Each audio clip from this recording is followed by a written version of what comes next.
नवरात्रीमध्ये 9 दिवस उपवास केले जातात आणि त्या उपवासाला आवर्जून केली जाणारी खीर म्हणजे साबुदाण्याची खीर।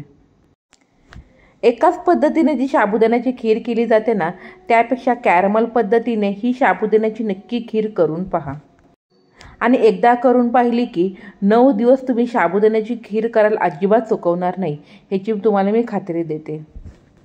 आता साबुदाण्याची खीर करताना ज्या चुका होतात ना, त्या चुका हा व्हिडिओ पाहिल्यानंतर अजिबात होणार नाही। चला तर वेळ न घालवता अगदी घरातील मोजक्या साहित्याने आणि कॅरमल पद्धतीने साबुदाण्याची खीर करायला सुरुवात करूयात। तर सर्वात प्रथम मी खीर करण्यासाठी एका भांड्यामध्ये साधारणपणे अर्धा लिटर दूध ओतून घेतलेले आहे। आता खीर करायची असेल ना, फुल फॅट म्हशीच्या दुधाचाच वापर करावा। आता मंद गॅसवरती छानपैकी दुधाला उकळी काढून घेऊयात।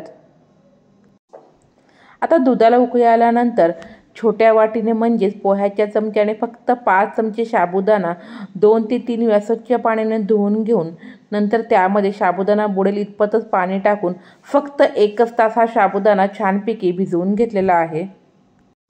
आता भिजवलेला साबुदाणा दुधामध्ये आपण घालून घेऊयात। 1 तासापेक्षा जास्त साबुदाणा भिजला की खीर खूप घट्टसर अशी होते, हवी तशी अजिबात खीरीला टेस्ट येत नाही।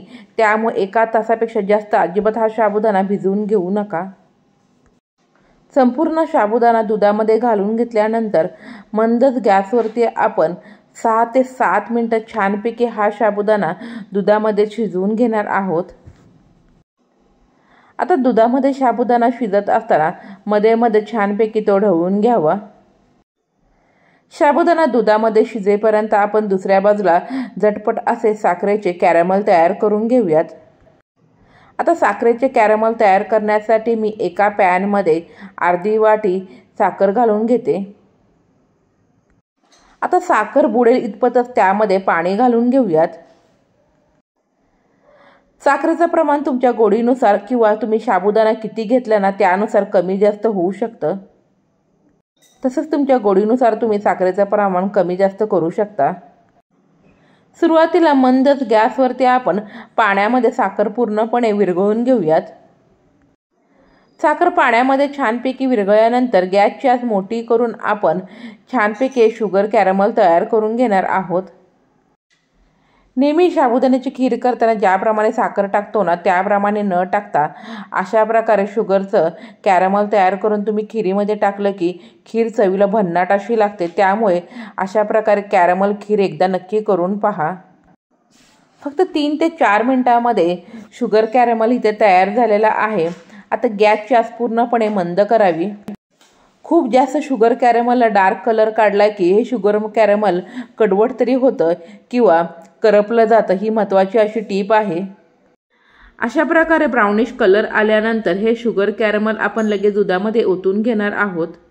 कॅरमल तयार झाल्यानंतर अजिबात दुधामध्ये ओतण्यासाठी वेळ घालवू नका, नाहीतर कॅरमल पुन्हा कडक होतं। साबुदाणा देखील छानपैकी दुधामध्ये टपोरा मोत्यासारखा शिजलेला आहे। आता साबुदाणा छानपैकी शिजल्यानंतर लगेच त्यामध्ये आपण शुगर कॅरमल ओतून घेऊयात। दुधामध्ये कॅरमल टाकताना हे दोन्ही दूध आणि कॅरमल गरम असल्यामुळे ते अंगावर उडण्याची शक्यता असते। त्यामुळे काळजीपूर्वक दुधामध्ये कॅरमल ओतून घ्या। कॅरमल ओतून घेतल्यानंतर 1 चमचा तुपावरती मी काजू, बदाम आणि पिस्त्याचे काप देखील खरपूस असे फ्राय करून घेऊन ते देखील खीरीमध्ये घालून घेतलेले आहे। आता ड्रायफ्रूट्स हे पूर्णपणे ऑप्शनल आहे। आता सर्व जिन्नस घालून झाल्यानंतर गॅसची आच पूर्णपणे मंद करून 2 ते 3 मिनिटं छानपैकी आपण ही खीर शिजवून घेऊयात। समजा तुम्ही केलेल्या कॅरमलमध्ये काही लम्प्स तयार झाले असतील ना, तर अजिबात घाबरण्याचं कारण नाही, कारण की 2 ते 3 मिनिटं शिजवून खीर घेतल्यामुळे साखर पूर्णपणे छानपैकी त्यामध्ये वितळली जाते आणि शुगरचा अशा प्रकारे कॅरमल तयार करून घेतल्यामुळे खीरीला कलर पहा किती सुंदर असा आलेला आहे ना। आता कोणत्याही गोडाचा पदार्थामध्ये वेलची पावडर टाकल्याशिवाय तो गोडाचा पदार्थ पूर्णच होत नाही। आता त्यामध्ये मी 1 छोटा चमचा वेलची पावडर टाकून व्यवस्थित मिक्स करून घेते। तर अगदी घरातल्या उपलब्ध साहित्यामध्ये आणि नेहमी करतो त्यापेक्षा वेगळी अशी कॅरमल साबुदाणा खीर तयार झालेली आहे। तर तुम्ही देखील ह्या उपवासाला अशा प्रकारे साबुदाणा कॅरमल खीर करून पहा आणि कशी झाली ते मला कमेंट बॉक्समध्ये सांगायला अजिबात विसरू नका. तर रेसिपी आवडली असेल तर नक्की लाईक करा, जास्तीत जास्त शेअर करा. अशा नवनवीन रेसिपी पाहण्यासाठी माझ्या चॅनलला सबस्क्राईब करा. बेलची घंटी वाजवायला विसरू नका. धन्यवाद.